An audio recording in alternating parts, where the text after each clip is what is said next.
44வது சங்கீதம். இந்த சங்கீதத்தில் தியானிக்கும்படியாய் கொண்டு வரப்பட்ட வேத பகுதி 3வது வசனத்திலிருந்து 6வது வசனம் வரைக்கும் நீங்க பார்ப்பீங்கன்னா அங்க என்ன போட்டிருக்கு? அவர்கள் தங்கள் பட்டயத்தினால தேசத்தை என்ன செய்யல? கட்டி கொள்ளல.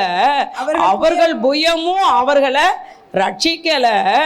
நீங்க அவர்கள் மேல் பிரியமாய் இருந்தபடியால் உம்முடைய வலதுகரமும் உம்முடைய புயமும் உம்முடைய முகத்தின் பிரகாசம் தான் அவர்களை என்ன செஞ்சது? ரட்சித்தது. பட்டயத்தினால அவங்க தேசத்தை கட்டி கொள்ளல.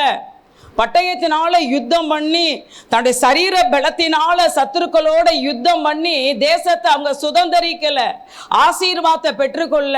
நீர் அவர்கள் மேல் பிரியமாய் இருந்தபடியினாலதான் உம்முடைய புயம், உம்முடைய கரம், உம்முடைய முகத்தின் பிரகாசம் தான் அவர்களை என்ன செய்தது?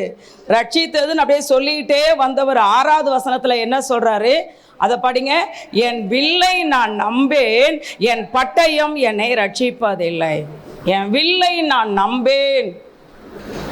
என் வில்லு என்பது என்ன தெரியுமா? என் வில்லு என்பது என்ன தெரியுமா? என்னுடைய பலன், என்னுடைய திறமை, என்னுடைய தாளந்து, என்னுடைய படிப்பு, என்னுடைய பதவி, என்னுடைய பணம் என்பதுதான் என்னுடைய வில். நான் நல்லா படிச்சிருக்கிறேன், அதனால நான் நல்லா இருப்பேன் சொல்றோம்ல. சில நேரங்கள்ல சொல்றோமா இல்லையா? நான் என் பிள்ளை நல்ல பதவியில இருக்கு, என் கணவர் நல்ல பதவியில இருக்கிறாரு, அதனால என் வாழ்க்கையில நாங்க நல்லா இருப்போம் சொல்றோமா இல்லையா? நல்ல எங்களுக்கு பணம் இருக்குங்க, தேவையான அளவுக்கு 10 தலைமுறை சாப்பிட்ற அளவுக்கு பணம் இருக்குன்னு அவங்க என்ன சொல்றாங்க? எதை நம்புறாங்க?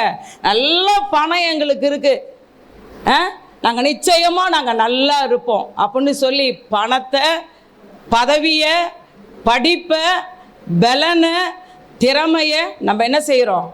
நம்புகிறோம். என் பிள்ளை கிளாஸ் ஃபஸ்ட்டுங்க, என் பிள்ளை நல்லா படிக்குங்க, அதனால என் பிள்ளை நல்ல மார்க் வாங்கி தாங்க பாஸ் பண்ணோம் சொல்கிறோமா இல்லையா? என் பிள்ளை கிளாஸ் ஃபஸ்ட்டுங்க, என் பிள்ளை எல்லாத்துலேயுமே 90க்கு மேலே தாங்க, அதனால நல்ல என் பிள்ளை மார்க் வாங்கும். நம்ம நம்புகிறோமா இல்லையா? தேவனுடைய பிள்ளையா இருந்தாலும் நம்ம நம்புகிறோமா இல்லையா? அதை தான் இன்னைக்கு ஆண்டவர் சொல்றார். உன் வில்லை நீ நம்பாத, உன் படிப்பை நம்பாத, உன் பதவியை நம்பாத, உன் திறமையை நம்பாத. எனக்கு எல்லாம் இருக்கு, நான் செஞ்சிருவாங்க, என்னால முடியும் சொல்றாங்கல்ல பிள்ளைங்க. நம்ம கணவன்மாருமே சிலர்லாம் சொல்றாங்கல்ல, என்னால முடியும், நான் அதை செஞ்சிருவேன் அப்படின்னு சொல்றது ஆண்டவரை தூக்கப்படுத்துகிறது. அப்படி சொல்லக்கூடாது. என் வில்லை நான் நம்பேன், என் பட்டயம் என்ன செய்யறது இல்லை, என்னை ரட்சிப்பதில்லை. எல்லாம் தேவன் நினைச்சாதான்.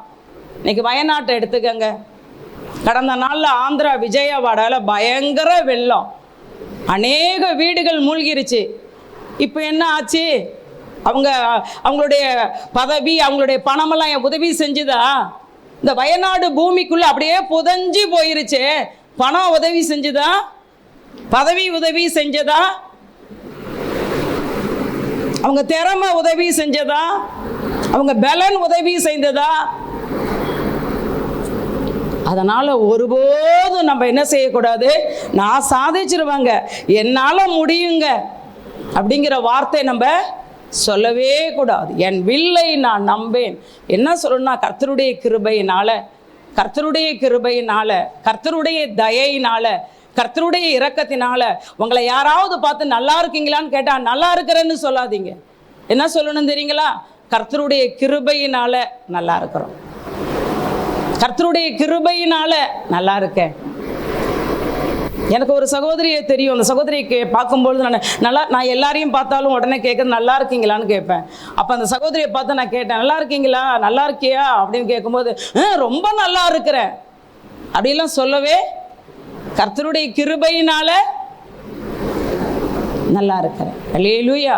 இன்னைக்கு செய்திக்கு தலைப்பு நம்பாதே நம்பு. செய்திக்கு தலைப்பு என்ன சிஸ்டர்? என்ன வித்தியாசமா இருக்கு? ஆமா, நம்பாதே நம்பு. அதாவது 2 காரியத்தை தான் தியானிக்க போறோம். ஒன்று, உன் மாம்ச புயத்தை நம்பாத, எந்த மனிதனையும் நம்பாத, கர்த்தரையே நம்பு. ஃபர்ஸ்ட் என்ன தியானிக்க போறோம்? உன் மாம்ச புயத்தை நம்பாத. அதே நேரத்தில் மற்ற எந்த மனிதர்களையும் என்ன செஞ்சிடாத, நம்பாத. கர்த்தரையே நம்பு. சொல்லுங்க, கர்த்தரையே நம்பு. சொல்லுங்க, நல்ல பதவியில் இருந்தாலும் கர்த்தரையே நம்புங்க. நல்ல பணம் இருந்தாலும் கர்த்தரையே நம்புங்க. புள்ள ஃபர்ஸ்ட் மார்க் வாங்கினாலும் கர்த்தரையே நம்புங்க. நல்ல உங்களுக்கு திறமை இருக்கலாம், தாளந்து இருக்கலாம், பலன் இருக்கலாம். எனக்கு திறமை இருக்கு, நான் சம்பாதிச்சிருவேன், எனக்கு தாளந்து இருக்கு, நான் எங்க போனாலும் புழைச்சிக்குவேன். கிடையவே கிடையாதுங்க. கர்த்தரையே நம்புங்க. ரெண்டாவது, சூழ்நிலையை நம்பாத, கர்த்தருடைய வசனத்தையே நம்பு. ரெண்டாவது என்ன? சூழ்நிலையை நம்பிராத. எதை நம்பணும்? கர்த்தருடைய வசனத்தையே நம்பு. நம்பாதே, நம்பு என்கிற தலைப்புல இன்னைக்கு நம்ம வேத வசனங்களை தியானிக்க போகிறோம். அல்லேலூயா. கர்த்தருக்கு ஸ்தோத்திரம் உண்டாவதாக, மகிமை உண்டாவதாக. முதலாவது, ஒன்ன நம்பாத, எந்த மனிதனையும் நம்பாத, கர்த்தரையே நம்பு. அல்லேலூயா, ஹல்லேலூயா. நான் செஞ்சிருவேன்னு சொல்லாத, என்னால முடியும்னு சொல்லாத, எனக்கு திறமை இருக்குன்னு சொல்லாத, எனக்கு எல்லாம் தெரியும்னு தயவு செய்து சொல்லாத, கர்த்தரையே நம்பு. அல்லேலூயா. கர்த்தருக்கு ஸ்தோத்திரம் உண்டாவதாக. வாசிக்கலாம். எரேமியா தீர்க்கதரிசன புஸ்தகம் 17ஆம் அதிகாரம் 5-8 வரை உள்ள வசனங்கள் எடுத்துக்கொள்ளுங்க. எரேமியா 17 5 முதல் 8 வாசிங்க.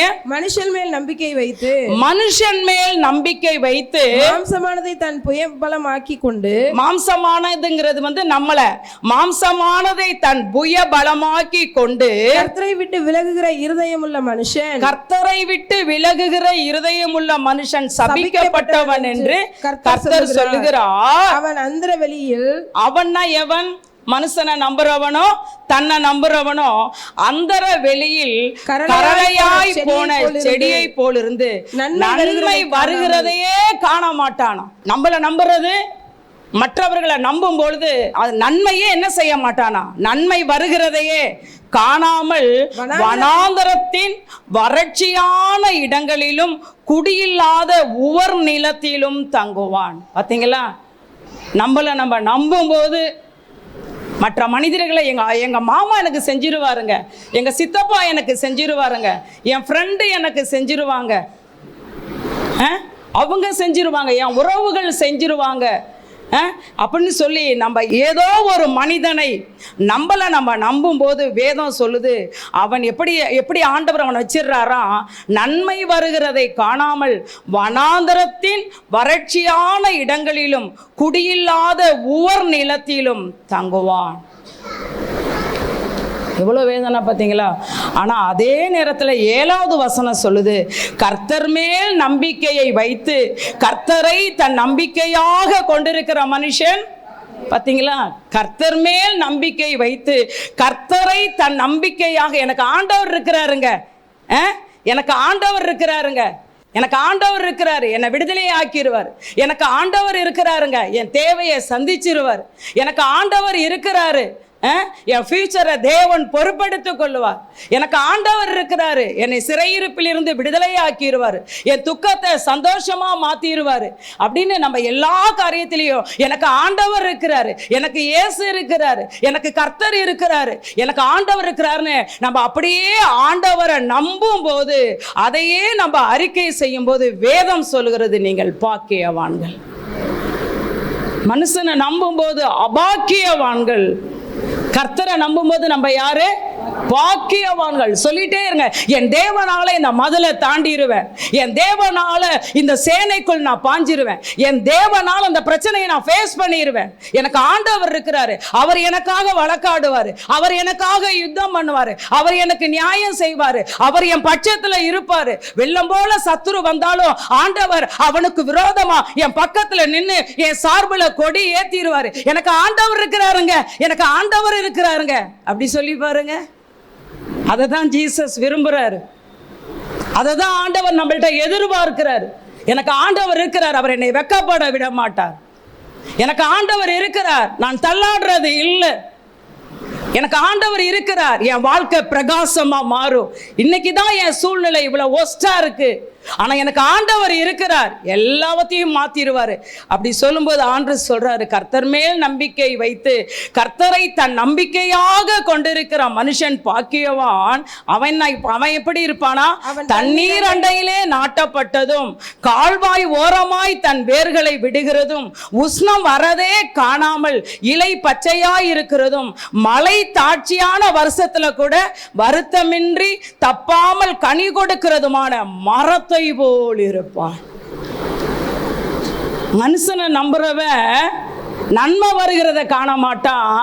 கர்த்தரை நம்புகிறவன் எதை காண மாட்டானா?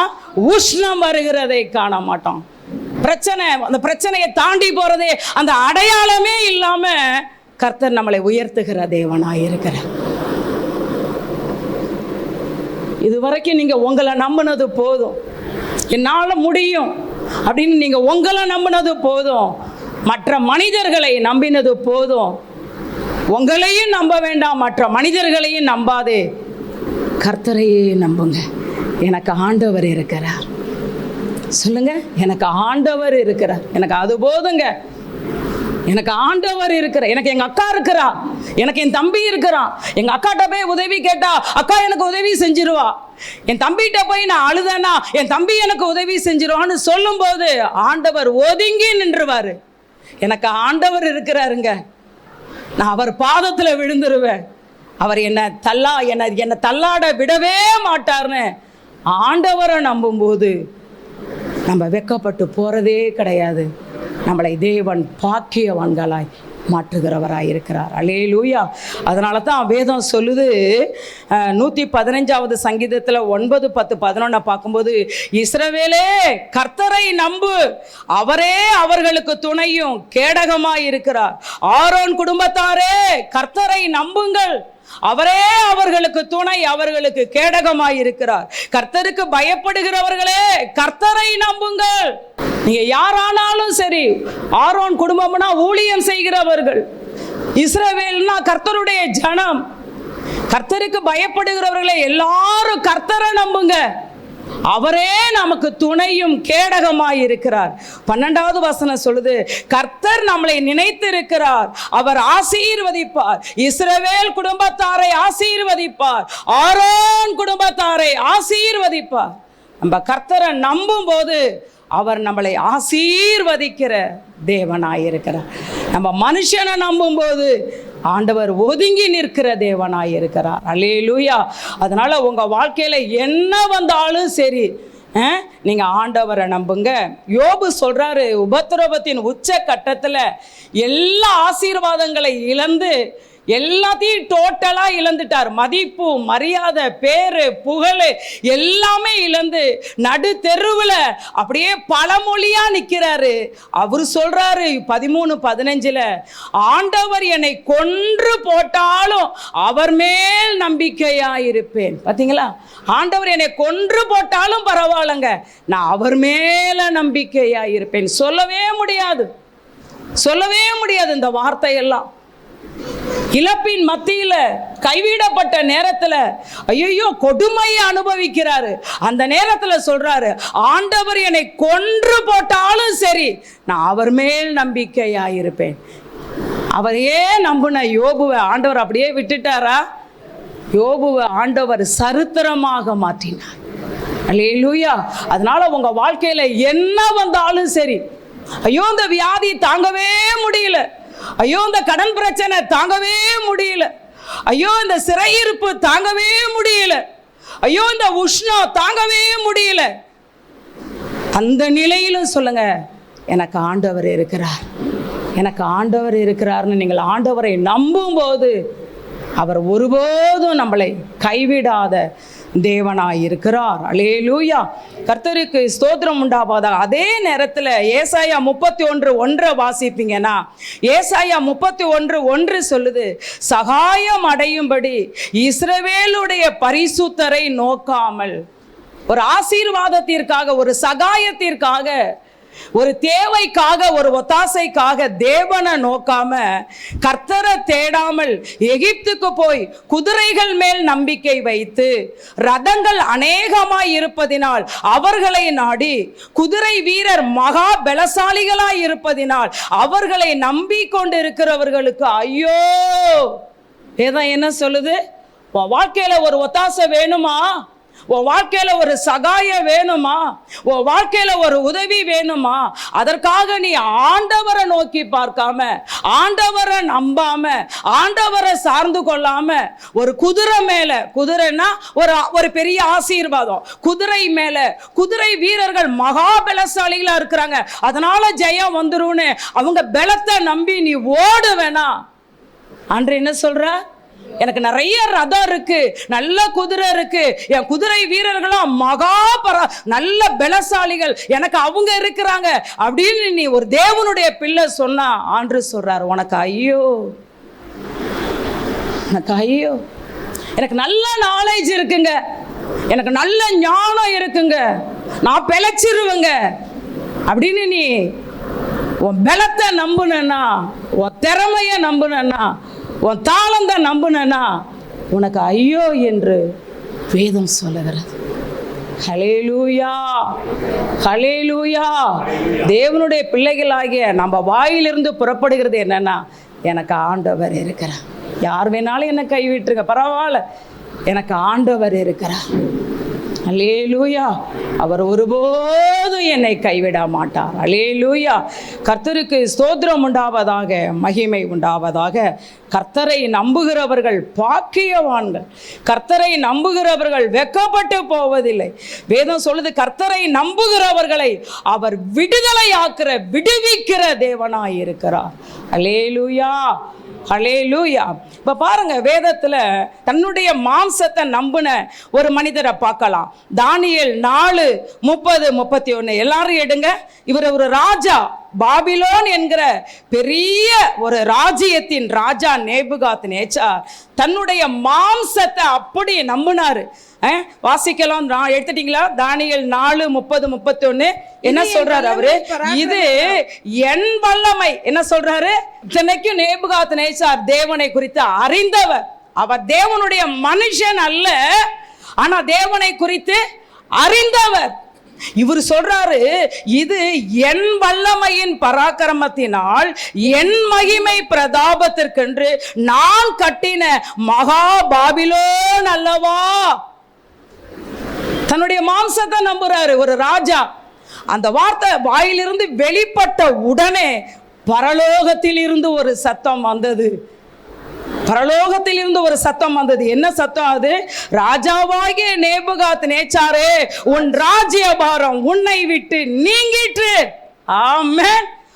நீ ராஜாவா இருக்கிறதுனால, நீ ராஜ்ய பாரம் பண்றதுனால தானே ஏன் வல்லமைங்கிற, ஏன் மகிமைங்கிற, ஏன் பராக்கிரமம் என்கிற, நான் கட்டின மகா பாபிலோன் என்னுடைய அரண்மனைன்னு உன் மாம்சத்தை இந்த அளவுக்கு புகழ்ற அப்படின்ட்டு வானத்திலிருந்து ஒரு சத்தம் வந்தது. என்ன சத்தம் அது சொல்லுங்க? நேபுகாத் நேச்சாரே, ராஜ்ய பாரம் உன்னை விட்டு. இப்ப பெருமை பாராட்ட முடியுமா? இப்ப பெருமை பாராட்ட முடியுமா? இப்ப என் திறமைன்னு சொல்ல முடியுமா? இப்ப என் பதவின்னு சொல்ல முடியுமா? இப்ப என்னுடைய அந்தஸ்துன்னு சொல்ல முடியுமா? என்ன வந்தது தெரியுங்களா? 33 அவன் மனுஷனின் நின்று தள்ளப்பட்டு மாடுகளை போல புல்லை மேய்ந்தான். பாத்தீங்களா? பாத்தீங்களா? கர்த்தருக்கு ஸ்தோத்திரம் உண்டாவதாக, மகிமை உண்டாவதாக. தன்னுடைய மாம்சத்தை நம்பும் போது ஒரு மனுஷனை ஆண்டவர் மாடு போல மாத்திட்டார். பாத்தீங்களா? ஹலோ ஹலோ, என்னால முடியும்னு சொல்லலாமா? இனிமே நான் செஞ்சிருவேன், நான் சாதிச்சிருவேன்னு சொல்ல முடியுமா? என் கையில நல்ல பதவி இருக்கு, நான் நல்லா இருப்பேன்னு சொல்லிட முடியுமா? என்ன செஞ்சிட்டார் ஆண்டவர்? மனுஷனின் நின்றே தள்ளி போட்டு மாடுகளை போல புல்லை மேய்ந்தான். அவனுடைய தலைமயிர் கழுகுகளுடைய இறகுகளை போலவும் அவனுடைய நகங்கள் பட்சிகளுடைய நகங்களைப் போலும் வளரும் மட்டும் அவன் சரீரம் ஆகாயத்து பனியிலே. அதான் ஆண்டவர் சொல்றார், உன்னை நம்பாத. இன்னைக்கு நல்லா இருக்கிற, இன்னைக்கு வாலிப வயது, நல்ல ரத்த ஓட்டம், நல்ல பலசாலியா இருக்கிற, நான் செஞ்சிருவேன், நான் பண்ணிடுவேன், நான் ஒருத்தன் போதும் இந்த ஃபங்க்ஷனையே நடத்தி முடிச்சிருவேன். சொல்லாத. தேவ கிருபையினால நான் செய்கிறேன், தேவனுடைய இரக்கத்தினால நான் கொஞ்சம் ஹெல்ப் பண்ணுறேன், எனக்கு தேவனுடைய தயை இருக்கு, அதனால கொஞ்சம் நான் பார்த்துக்கிறேன், அப்படிதான் நம்ம சொல்லணுமே ஒழிய நாமளே என்ன செய்யக்கூடாது சொல்லுங்க. நான் நல்லா படிக்கிறேன் அதனால நான் என்ன ஃபர்ஸ்ட் மார்க் வந்துடுவேன். இல்லை, என்னுடைய வாழ்க்கையில் நான் 10th பப்ளிக் எக்ஸாம் எழுதுகிற அன்றைக்கி முதல் நாள் எனக்கு அம்மா போட்டுருச்சு, எழுத முடியல. 10th அடுத்த நாள் எக்ஸாம், முதல் நாள் எனக்கு அம்மா போட்டுருச்சு பப்ளிக் எக்ஸாம். எங்கள் அப்பா நல்ல ஒரு போஸ்டிங்கில் இருந்ததுனால ஹெச்எம்கிட்ட போய் கேட்டாங்க, பர்மிஷன் கொடுங்க என் மகளுக்கு எக்ஸாம் எழுத, ஏன்னா பப்ளிக்கில் 1 இயர் வேஸ்ட் ஆகிருமேன்னு கேட்டாங்க. ஆனால் ஹெச்எம் சொன்னாங்க நோ. அப்போ நான் படித்ததெல்லாம் அந்த 1 இயர் சொல்லுங்க 1 இயர் வேஸ்ட். அப்போ சொல்லலாமா நான் நல்லா படிக்கிறேன் அதனால என் புள்ள 400க்கு மேலே வாங்கிரும், 500க்கு மேலே வாங்கிரும், என் புள்ள டாக்டர் ஆயிரும். சொல்லாதீங்க. கர்த்தருடைய கிருபையினால என் புள்ள நல்லா படிக்குது, கர்த்தருடைய கிருபையினால என் புள்ள நல்லா மார்க் வாங்கணும்னு நான் எதிர்பார்க்கிறேன். ஆமே, எதுனாலும் நம்ம கர்த்தரை சார்ந்து நிற்கணும், நம்மளை நம்பிடக்கூடாது. 2வது மனுஷனை என்ன செஞ்சிடக்கூடாது, இக்கட்டில் மனுஷனுடைய உதவி விருதா. மனுஷனால எல்லா சூழ்நிலையிலும் நமக்கு என்ன செய்ய முடியாது சொல்லுங்க, உதவி செய்ய முடியாது. ஒரு நேரத்தில் நம்ம அக்கா நம்ம அண்ணன் நல்ல பொசிஷன்ல இருந்தாங்கன்னா ஒரு நேரத்தில் கொஞ்சம் பண உதவி செய்யலாம். ஆனால் எல்லா நேரத்திலையும் அவர்களுக்கும் குடும்பம் இருக்கு, அவர்களுக்கு பிள்ளைகள் உண்டு, அவர்களுக்கும் நிறைய தேவைகள் உண்டு. எல்லா நேரத்திலையும் எல்லா மனிதர்களாலையும் நமக்கு என்ன செய்ய முடியாது சொல்லுங்க. கர்த்தர் கட்டளையிட்டாதான் மனித உதவியும். சரியா, இதை நம்புறீங்களா? கர்த்தர் கட்டளையிட்டாதான் மனித உதவியும். கர்த்தர் கட்டளையிடாத பட்சத்தில் எந்த மனித உதவியும் நமக்கு சொல்லுங்க. மனுஷன் 2வது எந்த மனிதனையும் நம்பாதீங்க. வாசிக்கலாம் ஆதியாகம புஸ்தகம் 40ஆம் அதிகாரம் 14, 15. என்னவா இது என்ன சம்பவம்னு கொஞ்சம் நான் சொல்லிடுறேன். யோசேப்பு, பழைய ஏற்பாட்டு யோசேப்பு கூட பிறந்த சகோதரர்களால அந்நிய தேசத்துக்கு விற்கப்பட்டான், அடிமையாக. இப்ப எகிப்து தேசத்துக்கு போயிட்டான். அப்ப எகிப்து தேசத்துல இந்த போத்திபார் என்கிறவன் காசு கொடுத்து இவனை தான் வீட்டுக்கு அடிமையாய் வாங்கி கொண்டான். இப்ப போத்திபார் வீட்டுல ஒரு வேலைக்காரனா யோசேப்பு நின்று கொண்டு இருக்கிறான். ஒரு தேவனுடைய பிள்ளை அந்நிய தேசத்துல போத்திபார் வீட்டுல அடிமையாக நின்று கொண்டு இருக்கிறான், உண்மையா வேலை பார்க்கிறான். அங்க போத்திபாருடைய மனைவி செய்த தவறுனால இப்ப ஜெயிலுக்குள்ள போட்டான். இப்ப யோசேப்பு ஜெயில இருக்கிறான். ஜெயில இருக்கும்போது யோசேப்போட கூட 2 பேர் ஜெயில இருக்கிறாங்க. அந்த 2 பேர் யாருன்னா, ராஜாவுக்கு கீழே இருக்கிற பானபாத்திரக்காரன் சுயம்பாகி. அவங்க 2 பேரும் ஏதோ ராஜா குரோதமா தப்பு பண்ணிட்டாங்க. அதனால ராஜாவுக்கு பானபாத்திரக்காரன் சுயம்பாகியும் ஜெயில இருக்கிறாங்க. அவர்களோடு கூட யோசேப்பு இருக்கிறான். அப்ப அந்த 2 பேரும் ஒரு சொப்பனம் பார்க்கறாங்க, கனவு காண்றாங்க. கனவு கண்டு கலங்கி நிற்கிறாங்க. உடனே இந்த யோசேப்பு கேட்குறாரு, ஏன் உங்க முகமெல்லாம் அவ்வளோ கலக்கமா இருக்கு, என்ன ஆச்சுன்னு. 2 பேரும் சொல்றாங்க ஒரு கனவு கண்டோங்கிறாங்க. உடனே இவர் சொல்றாரு, கனவுக்கு அர்த்தம் சொல்றது தேவனுடைய செயல், நீங்க உங்க சொப்பனத்தை சொல்லுங்க, நான் உங்களுக்கு அர்த்தம் சொல்றேன் அப்படிங்கிறான். 2 பேரும் சொப்பனம் சொல்றாங்க. ஒருத்தருக்கு ஆசீர்வாதமான சொப்பனம், இன்னொருத்தருக்கு தீமையான சொப்பனம். 3 நாள்ல உனக்கு இந்த காரியம், உனக்கு நன்மை நடக்கும், உனக்கு தீமை நடக்கும்னு யோசேப்பு சொல்றார். சொல்லிட்டு என்ன சொல்றாரு தெரியுங்களா? அதான் அங்க போட்டிருக்கு, வாசிங்க.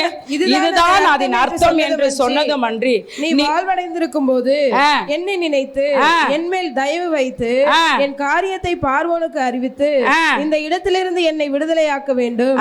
நான் எபிரேயருடைய தேசத்திலிருந்து களவாய் கொண்டு வரப்பட்டேன். என்னை இந்த காவல் கிடங்கில் வைக்கும்படிக்கும் நான் இவ்விடத்தில் ஒன்றும் செய்யவில்லை என்றும் சொன்னான். என்னது, யோசேப்பு போய் அந்த 2 பேர்ட்ட சொல்றான். அந்த நல்ல நன்மையா ஆசீர்வாதமான சொப்பனம் வந்துச்சுல, அவனை பார்த்து சொல்றான், நிச்சயமா 3 நாள்ல ராஜா உன் தலையை உயர்த்திடுவாரு. அப்ப நீ என்ன செய், எனக்காக ரெக்கமெண்டேஷன் பண்ணு. என்ன கேட்குறா, எனக்கு ரெக்கமெண்டேஷன் பண்ணு. நான் ஒரு தப்பும் செய்யலை, நான் எபிரேயர் தேசத்துலேருந்து இங்கே வந்திருக்கிறேன், நான் ஒரு தப்பும் செய்யல, ஜெயில கிடக்கிற, நீ என் மேல தயை வைத்து என் காரியத்தை பார்வோனுக்கு சொல்லி இந்த இடத்திலிருந்து என்னை விடுதலையாக்க வேண்டும் அப்படின்னு மனிதன்கிட்ட போய் ஒத்தாசைக்கு நிற்கிறாங்க. ஒரு தேவனுடைய, ஏன்னா சூழ்நிலை. இன்னைக்கு நம்ம பேசுறது ஈஸி, இன்னைக்கு நம்ம பிரசங்கம் பண்றதெல்லாம் ரொம்பவே ஈஸி. மனுஷனை நம்பாதடா அப்படின்னு சொல்றதெல்லாம் ஈஸி. ஆனால் ப்ராக்டிக்கலாக சில நேரத்தில் நம்மளும் இப்படி தான் நிற்கிறோம். நீ வாழ்வடைந்து இருக்கும்போது கொஞ்சம் என்னை நினச்சிக்கைய, சொல்கிறோமா சொல்லலையே? எக்கா உனக்கு ஒரு வேலை கிடச்சிச்சின்னா, எக்கா உனக்கு ஒரு ஆசீர்வாதம் கிடச்சிச்சின்னா என்ன கொஞ்சம் நினச்சிக்கக்கா. சொல்லுவோமா சொல்ல மாட்டோமா? சொல்லுங்க, சொல்லுவோமா சொல்ல மாட்டோமா? அண்ணன் நல்ல ஜாப்ல இருக்கான், தம்பிக்கு சரியா ஜாப் கிடைக்கல, அண்ணன் கொஞ்சம் எனக்கு உதவி செய்யணும், நீ வாழ்வடைஞ்சு இருக்கல, எனக்கு கொஞ்சம் தயை செய்கிறேன்னு கேட்போமா கேட்க மாட்டோமா? ப்ராக்டிக்கலாக பேசுங்க, நிச்சயமாய் கேட்போம். கேட்காட்டியும் கூட அக்கா நல்லா இருக்கலே, கொஞ்சம் உதவி செய்யக்கூடாதா? அண்ணன் நல்லா இருக்கிறானே, தம்பி நல்லா இருக்கிறானே, நமக்கு கொஞ்சம் உதவி செய்யக்கூடாதுன்னு நினைப்போமா நினைக்க மாட்டோமா? நிச்சயமாய், நிச்சயமா. அதனால தான் அவன் கேட்குறான், இன்னும் 3 நாள்ல நீ ராஜா கிட்ட போயிருவீர், உன் தலை உயர்த்தப்படுறோம், எனக்காக நீ கொஞ்சம் ரெக்கமெண்டேஷன் பண்ணி அந்த ராஜாட்ட பேசு, என்னை இங்கிருந்து விடுதலை ஆக்கிடணும்னு பேசு. நான் ஒரு தப்பும் செய்யலை, நான் ஒரு தப்பும் செய்யாம நான் ஜெயிலில் இருக்கிறேன்னு சொல்றான். நடந்தது என்ன? 23:40-23 நடந்தது. ஆனாலும் பானபாத்திரக்காரரின் தலைவன் யோசேப்பை நினையாமல் அவனை மறந்து விட்டான். இதாங்க மனுஷன், இதான் மனுஷன். அவன் என்ன செஞ்சிட்டான்? ராஜாட்ட போடுமே 3 நாள்ல விடுதலை அடைஞ்சு பானபாத்திரக்காரன் ராஜா கிட்ட மறுபடியும் போயிட்டான். ஆனா அவன் ஜெயில இருந்த யோசேப்பை என்ன செஞ்சிட்டான்? இதான் மனிதன். அதனால தான் மனுஷன் என்ன செய்யாத, குறிப்பிட்ட எல்லை வரைக்கும் தான் நமக்கு மனுஷனால உதவி செய்ய முடியும். எல்லா சூழ்நிலையிலையும் மனிதனை நம்பாதீங்க, கர்த்தரையே நம்புங்க.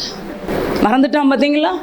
அதுக்கப்புறம் ஆண்டவர் 2 வருஷம் கழிச்சு ஆண்டவர் பார்வோனுக்கிட்டேயே பேசி கர்த்தரை நம்பி இருந்த யோசேப்பை ஜெயிலில் இருந்து எகிப்தின் அதிபதியாக அரண்மனைக்கு டாப்பில் கொண்டு வந்து கனப்படுத்தினார். ஆமாம். நீங்கள் நினைங்க, நீங்கள் எனக்கு உதவி செய்யுங்கன்னு சொல்லாதீங்க, ஆண்டவரை இறுக பிடித்து கொள்ளுங்க, ஆண்டவரை இறுக பிடித்து கொள்ளுங்க. நிச்சயமாய் அந்த ஆண்டவர் நாள் ஒன்று வரும், அவர் குறித்த நேரம் வரும். அந்த நேரத்தில் எந்த இடத்துல வெட்கப்பட்டோமோ அதே இடத்துல நம்ம தலையை உயர்த்தி நம்மளை கனப்படுத்துகிற தேவனாய் இருக்கிறார்.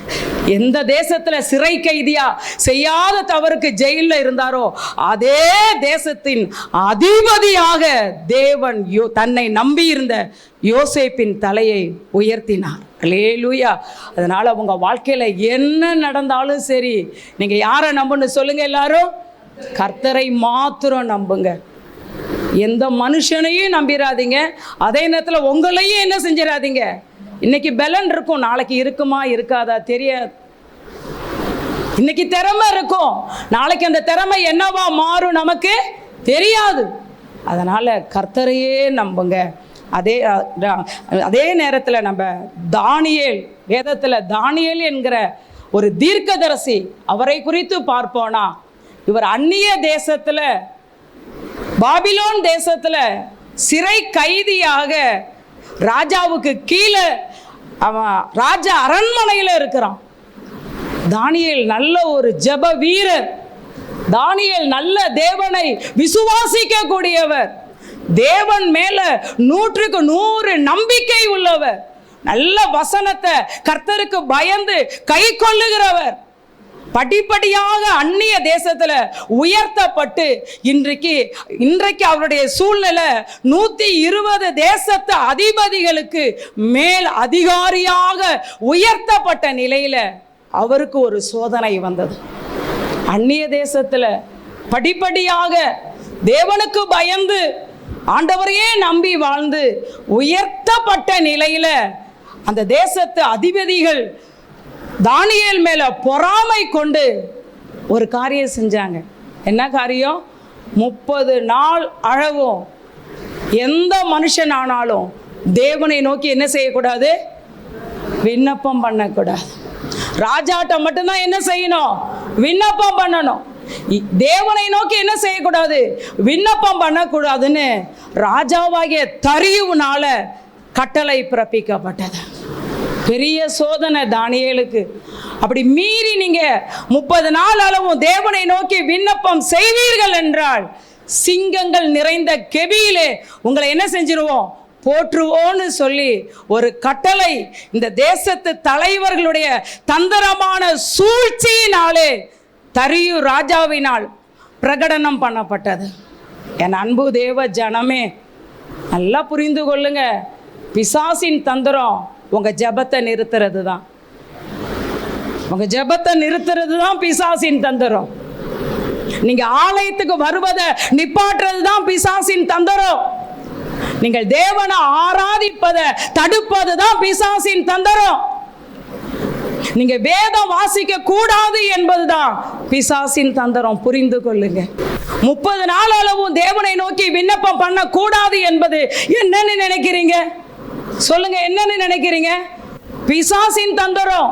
ஒரு 3 நாள் ஜெபிக்கலனாலே ஜெபம் மறந்துடும், வேத வாசிக்கணுங்கிற உணர்வு மறந்துடும். ஒரு 3 வாரம் நீங்க ஆராதனைக்கு வரலன்னாலே ஆராதனைக்கு வரணுங்கிற விருப்பம் நம்மளை விட்டு கடந்து போயிடும். ஒரு 3 நாள் நிப்பாட்டி பாருங்க குடும்ப ஜெபத்தை. ஒரு 3 நாள் நிப்பாட்டி பாருங்க அதிகாலை ஜெபத்தை. ஒரு 3 வாரங்கள் ஆராதனைக்கு வருவதை நிப்பாட்டி பாருங்க. அதுக்கப்புறம் நமக்கு அந்த விருப்பம், அந்த தாகம், அந்த வாஞ்சை இல்லாமல் மாறிடும். இங்க 30 நாள் அளவு என்ன செய்யக்கூடாதா? தேவனை நோக்கி விண்ணப்பம் பண்ணக்கூடாதுன்னு சத்ருவானவன் தேச தலைவர்கள் மூலமாக தானியேல் மேல் பொறாமை கொண்டு தந்திரமாய் தரியு ராஜாவை பயன்படுத்தி கட்டளை பிரகடனம் பண்ணப்பட்டது. ஆனா வேதம் சொல்லுது, தானியேலோ வென்றாள் கர்த்தரையே நம்பி. போட்டிருக்குங்க.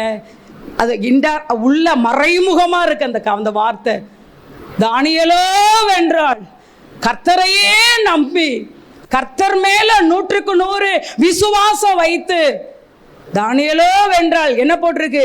6ஆம் அதிகாரம் 10வது வசனத்தை வாசிப்பீர்கள் என்றால், தானியேலோ வென்றாள் அந்த பத்திரத்திற்கு கையெழுத்து வைக்கப்பட்டது என்று அறிந்த போதிலும் முன் செய்து வந்தபடியே 3 வேளையும் முழங்கார் படியிட்டு கதவு ஜன்னல்களை திறந்து எருசலேமை நோக்கி பார்த்து 3 வேளையும் தேவனை நோக்கி விண்ணப்பம் செய்தான் என்று எழுதப்பட்டிருக்கு.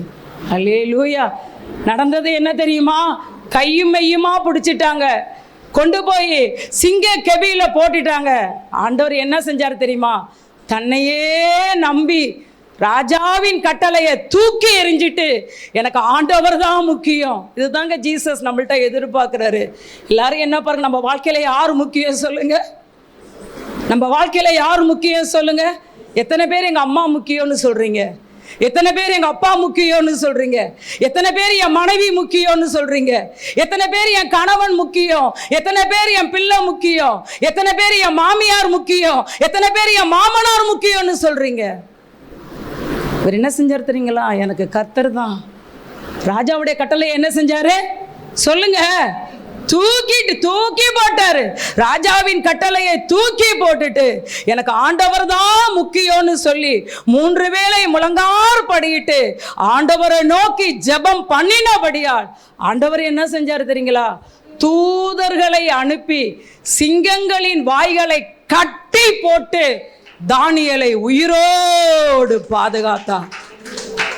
எவ்வளவு பெரிய தேவன் தெரியுமா நம்ம தேவன் ஜீசஸ். அங்க உடனே ராஜா தானியேல் காலையிலே ஓடிட்டார். ராஜா ஓடி போய் கேட்கிறார், தானியேலே அப்படின்னு சொல்லி கூப்பிட்டு கேட்கிறாரு. அப்ப எப்படிப்பா உன்னை நீ இந்த சிங்க கேபிலேருந்து எப்படி நீ காப்பாற்றப்பட்ட அப்படின்னு கேட்கும்போது அவன் சொல்ற பதில் என்ன தெரியுங்களா? 6ஆம் அதிகாரம் தானியேல் 6:23 பின்பகுதி என்ன சொல்லுதுன்னா, அவன் தன் தேவன் பேரில் விசுவாசித்து இருந்தபடியால் அவனில் ஒரு சேதமும். புரியுதுங்களா? 100க்கு 100 தானியேல் கர்த்தரை நம்பினபடினால ஒரு சேதம் இல்லைங்க. தேவன் கட்டளையிட்டா தாங்க சிங்கமும் சாப்பிடும். தேவன் கட்டளையிட்டா தான் துஷ்ட மிருகமும் நம்மளை தொடும். புரிந்து கொள்ளுங்க. நாம் தேவனை 100க்கு 100 நம்புவோம் என்றால் எந்த பிரச்சனையும் நம்மளை சேதப்படுத்தாதபடி தேவன் தூதனை அனுப்பி பிரச்சனையின் வாயை கட்டி போட்டுருவார். உடனே தரியு ராஜா பார்த்தாரு, தானியேல் வெளியே வா அப்படின்னு சொல்லி சட்டம் வேற விதத்துல பிரகடனம் பண்ணப்பட்டது. தானியேலின் தேவனே ஜீவனுள்ள தேவன். ஹல்லேலூயா. என்ன சட்டம் வந்தது? கட்டளை எப்படி மாறினது? தானியேலின் தேவனே ஜீவனுள்ள தேவன். தானியேலின் தேவனுக்கு முன்பாக என் ராஜ்யத்தில் இருக்கிற எல்லா ஜனங்களும் நடுங்கி பயப்பட வேண்டும். அவர் தானியேலின் தேவன் தான் என்றென்றைக்கும் நிலைத்திருக்கிற தேவன். தானியேலுடைய தேவனுடைய ராஜ்யம் தான் அழியாத ராஜ்யம்.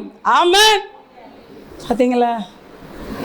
கர்த்தரை நம்மள ஆண்டவர் கைவிடவே மாட்டார், வெக்கமடைய விடவே மாட்டார். அதனால உங்க வாழ்க்கையில என்ன நடந்தாலும் நீங்க சொல்ல வேண்டியது, எனக்கு இயேசு இருக்கிறார். சொல்லுங்க, நீ சந்தோஷமா சொல்லுங்க. யார் என்னை கைவிட்டு, நெஞ்சில கை வச்சு சொல்லுங்க, யார் என்னை கைவிட்டாலும் எனக்கு இயேசு இருக்கிறார். சொல்லுங்க, சொல்லுமா, சொல்லு, எனக்கு இயேசு இருக்கிறார். சொல்லு, எனக்கு இயேசு இருக்கிறார். சொல்லுங்க, தயவு செய்து சொல்லுங்க. எனக்கு எங்க அப்பா படிக்க வச்சிருவார்னு சொல்லாதீங்க. எங்க அப்பா நல்லா இருக்கிறாரு, நான் நல்லா படிச்சிருவேன். இல்லை, எனக்கு இயேசு இருக்கிறார். அவர் என்னை வாழ வைத்து அழகு பார்க்கிற தேவன். அல்லேலூயா. இரண்டாவதாக, சூழ்நிலைகளை பார்க்காத கர்த்தருடைய வசனத்தையே நம்பு. இரண்டாவது என்ன? சூழ்நிலையை பார்க்காத. ஒரு நேரம் சூழ்நிலை சாதகமா இருக்கும், இன்னொரு நேரம் சூழ்நிலை பாதகமா இருக்கும். அதனால நீ சூழ்நிலையை பார்த்து என் வாழ்க்கை சாதகமா இருக்கிறப்ப நான் நல்லா வந்துருவேன்னு சூழ்நிலையை நம்பாத. ஐயோ, என் சூழ்நிலை ரொம்ப பாதகமா இருக்கேன்னு சொல்லி அந்த சூழ்நிலையை நம்பி நீ ஓடிராத. சூழ்நிலையை நம்பாத. வசனத்தை, கர்த்தருடைய வசனத்தையே சொல்லுங்க, கொஞ்சம் வாய் திறந்து சொல்லுங்க. சூழ்நிலையை நம்பாத, கர்த்தருடைய வசனத்தையே நம்பு. இந்த வசனத்தை நம்புங்க. இந்த வசனத்துல வல்லமை இருக்கு, இந்த வசனத்துல ஜீவன் இருக்கு. இந்த ஆண்டவர் சொல்ல ஆகும், அவர் கட்டளையிட நிற்கும். அவர் சொல்லியும் செய்யாதிருக்கிற தேவன் அல்ல, வசனித்தும் நிறைவேற்றாதிருக்கிற தேவன் அல்ல. அவர் சொல்லுகிறதை செய்கிற தேவனாய் இருக்கிறார். அல்லேலூயா. தேவனுடைய வசனம் தெளி தேனிலும் மதுரமானது. தேவனுடைய வசனம் நம்மளை உயிர்ப்பிக்க கூடியது. தேவனுடைய வசனம் நம்ம வாழ்க்கையை மாற்றக்கூடியது. தேவனுடைய வசனம் நம்மளை வாழ வைக்கிற வசனம். ஆமென். அந்த வசனத்தை நம்புங்க, கர்த்தருடைய வசனத்தையே நம்புங்க. நீங்க பாக்கியவான்களாய் மாறுவீர்கள். வெளிப்படுத்தின விசேஷம் 1:3 சொல்லுது, இந்த தீர்க்க தரிசன வசனத்தை வாசிக்கிறவனும் கேட்கிறவனும் கை கொள்ளுகிறவர்களும் பாக்கியவான்கள், காலம் சமீபித்து விட்டது. வசனத்தை வாசிக்கிறவர்கள் பாக்கியவான்கள், வசனத்தை கேட்கிறவர்கள் பாக்கியவான்கள், வசனத்தை கை கொள்ளுகிறவர்கள் பாக்கியவான்கள். காலம் சமீபித்து விட்டது. வசனத்தை வாசிங்க, வசனத்தை நேசிங்க, வசனத்தை தியானிங்க, வசனத்தை உட்கொள்ளுங்க, வசனத்தை கை கொள்ளுங்க. லைஃப் ஆசீர்வாதமாய் இருக்கும். ஆமென். ஹல்லேலூயா. சூழ்நிலையை பார்க்காதீங்க. ஒரு நாள் சூழ்நிலை சாதகமா இருக்கும், ஒரு நாள் சூழ்நிலை பாதகமா இருக்கும். சூழ்நிலையை நம்பி ஓடாதீங்க, கர்த்தருடைய வசனத்தையே நம்புங்க. ஹல்லேலூயா. பவுல் வாழ்ந்த நாட்கள்ல ஒரு நாள் அவரை கப்பல் பிரயாணம் 276 பேரோட கப்பல் பிரயாணம் போறார். போகும் பொழுது எதிர்காற்று அடிக்கிறது. அப்புறம் பார்க்கும் பொழுது சூறாவளி போல அடிக்கிறது. வாசிக்கலாமா? கர்த்தருக்கு ஸ்தோத்திரம். அப்போஸ்தலர் நடபடிகள் 27ஆம் அதிகாரத்துல நீங்க பார்ப்பீர்கள் என்றால் 276 பேரோட கப்பல் பிரயாணம் போகும் பொழுது எதிர்காற்று அடிச்சு காற்று அவனுடைய பிரயாணத்தை தடுக்கிறது. அப்ப ஆண்டவர் பவுல் மூலமா பேசுறார், 100க்கு அதிபதிட்ட பேசுறார். நம்ம கொஞ்ச நாள் பிரயாணம் பண்ண வேண்டாம், ஏன்னா காற்று மழை அடிக்கிறதுனால பிரயாணம் வேண்டாம். அப்படி பிரயாணம் பண்ணுனா நம்முடைய உயிருக்கும் கப்பல்ல இருக்கிற சரக்குகளுக்கும் சேதம் வரும்னு சொல்லி ஒரு ஊழியக்காரன் சொல்றாங்க. ஆனா 100க்கு அதிபதி ஊழியக்காரனை நம்பல, ஊழியக்காரன் வாயிலிருந்து வந்த வசனத்தை நம்பல. கப்பல் மாலுமியை நம்புறான், கப்பல் அதிகாரியை நம்புகிறான். ஏன்னா சூழ்நிலையை பார்த்து தேவனுடைய மனுஷன் சொல்ற வசனத்தை, வார்த்தையே நம்பல. அவன் கப்பல் மாலுமியையும் கர்த்தருக்கு ஸ்தோத்திரம் கப்பல் எஜமானையும் அதிகமாய் நம்பினானா. சொல்றாரு ஊழியக்காரு, ஐயோ பிரயாணம் பண்ண வேண்டாம், வருத்தம் வரும், மிகுந்த சேதம் உண்டாயிருக்கும் என்று நான் பார்க்கிறேன் அப்படின்னு எச்சரிக்கிறாரு. ஆனா அவங்க அதை நம்பல. நடந்தது என்னன்னா, அப்போஸ்தலர்கள் 27:13 முதல் வார்த்தை எப்படி ஆரம்பிக்குது? தென்றல் மெதுவாய் அடித்தபடியினால் தாங்கள் கோரினது கைகூடி வந்தது என்று எண்ணி அவ்விடமிட்டு பெயர்ந்து கிரேத்தா தீவுக்கு ஓடினார்கள். ஊழியக்காரன் சொல்றான், போவேண்டாம், மிகுந்த வருத்தம் வரப்போகுது, சரக்குகள் நஷ்டமடைய போகுது, வேண்டாங்கிறான். ஆனா இவங்க சூழ்நிலையை பார்த்தாங்க. ஐயோ சூழ்நிலை தென்றல் அடிக்குது, காரியம் கைகூடி வருது. இன்னைக்கு நம்மளும் அப்படிதான். சில நேரத்தில் சூழ்நிலை நல்லா இருந்தா, அப்பா சூழ்நிலை நல்லா இருக்கு அப்படின்னு சூழ்நிலையை நம்பிடுறோம். இல்லை, தென்றல் அடிச்சது. ஆனா அடுத்து 14 பாருங்க என்ன போட்டிருக்கு? கொஞ்ச நேரத்துக்குள்ளே தென்றல் அடித்த கொஞ்ச நேரத்துக்குள்ளே ஈரோகுலிதோன் என்ற கடும் காற்று அடிச்சு கப்பல் மேல மோதி கப்பல் உடைந்ததுங்க. ஊழியக்காரன் சொன்ன வார்த்தை தான் அங்க நடந்தது.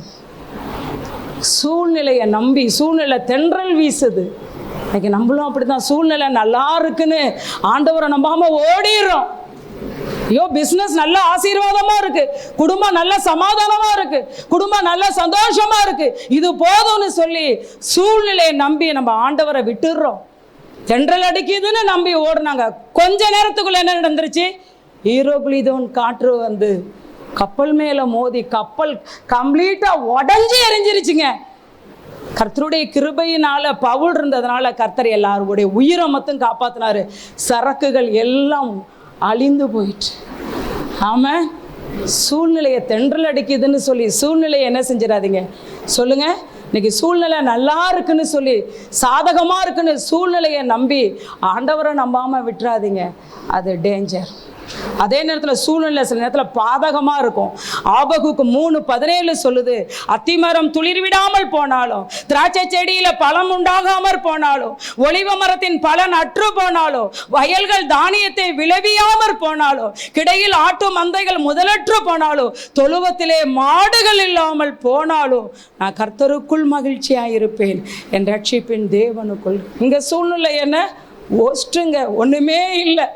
அத்திமரமும் பலன் தரல, திராட்சை செடியும் பலன் தரல, ஒலிவ மரமும் பலன் தரல, ஆடுகளும் பலன் தரல, மாடுகளும் பலன் தரல, வயல்களும் பலன் தரல. சூழ்நிலை ரொம்ப போஸ்ட்டுங்க.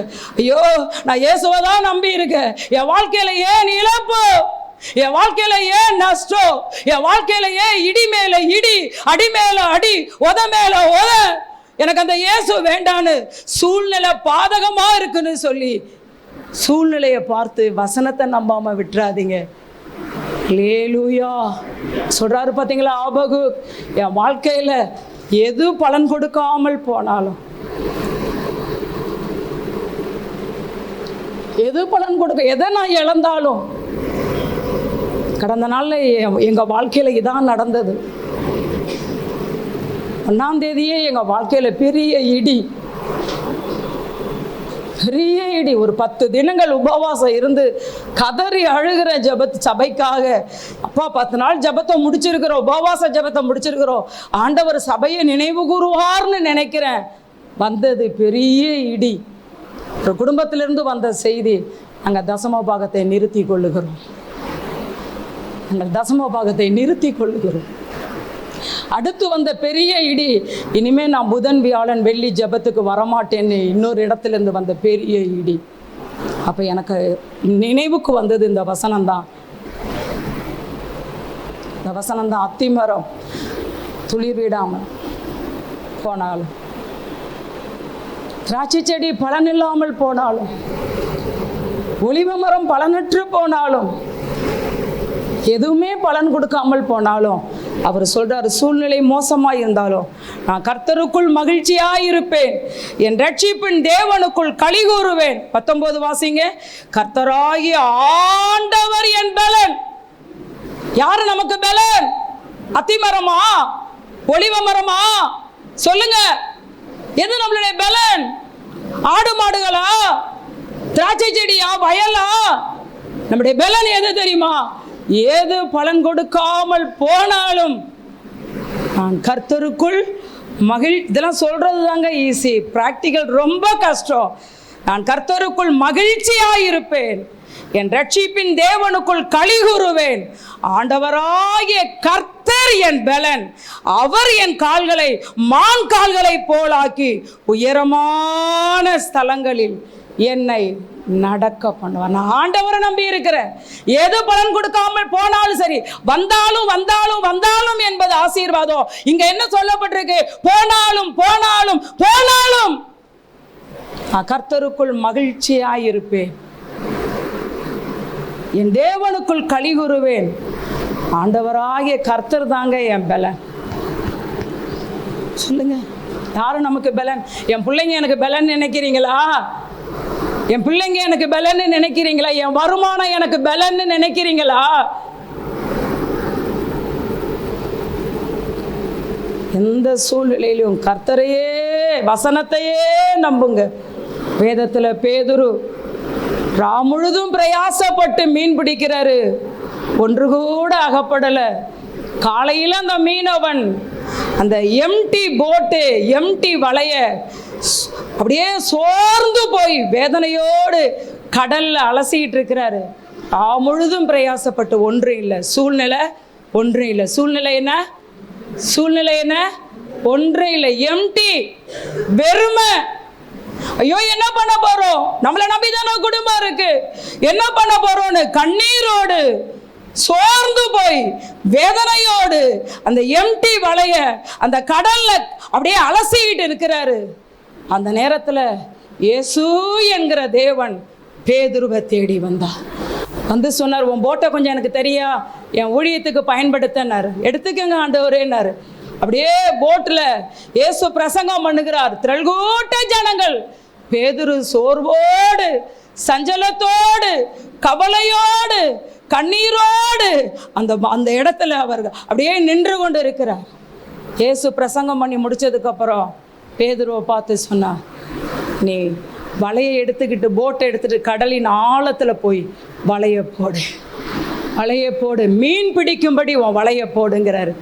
அப்பதான் அவர் சொல்றாரு, ஐயா ஐயரே, முழுதும் பிரயாசப்பட்டுட்டேன், சூழ்நிலை ஒண்ணுமே இல்லை, ஆகிலும் உம்முடைய வசனத்தின்படியே, உம்முடைய வார்த்தையின்படியே நான் என்ன செய்யறேன்? சூழ்நிலையை பார்க்கல, நீங்க ஒரு வார்த்தை சொல்லிட்டீங்க, இந்த வார்த்தையின்படியே ஆழத்துல போய் வலையை போடுகிறேன்னு போட்டாரு.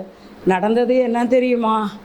2 படகுகள் நிரம்பத்தக்கதாக, அந்த வலைகள் கிளியத்தக்கதாக அவ்வளவு மீன்கள் ஆண்டவர் பேதுருக்கு கொடுத்து ஆண்டவர் பேதுருவை பிரமிக்க பண்ணினார், வெறுமையை நிரப்பினார்.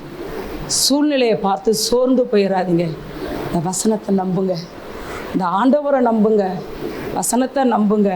நிச்சயமாய் ஆண்டவர் என்றென்றைக்கும் நம்மளை கைவிடவே மாட்டார். கர்த்தர் தாமே உங்களை ஆசீர்வதிப்பாராக. ஆமேன், ஆமேன். இந்த நிகழ்ச்சி உங்களுக்கு ஆசீர்வாதமாக இருந்திருக்கும் என நம்புகிறோம். இந்த நிகழ்ச்சி மூலம் நீங்கள் பெற்றுக்கொண்ட நன்மைகள் மற்றும் உங்கள் கருத்துக்களை எங்களுக்கு தெரியப்படுத்த வேண்டிய முகவரி: அக்கினி கிறிஸ்தவ தேவ சபை, எண் 21, சக்தி நகர், ஏசுவடியான் அவென்யூ, தாலுகா ஆபீஸ் அருகில், திருவானைக்கோவில், திருச்சி 620005, தமிழ்நாடு, இந்தியா. ஜெபம் மற்றும் ஆலோசனைக்கு தொடர்பு கொள்ள வேண்டிய தொலைபேசி எண்கள் 9788546568 மற்றும் 9842605910. மின்னஞ்சல் முகவரி fcmprayertower@gmail.com. எங்களது இணையதளம் www.firechristianministries.org.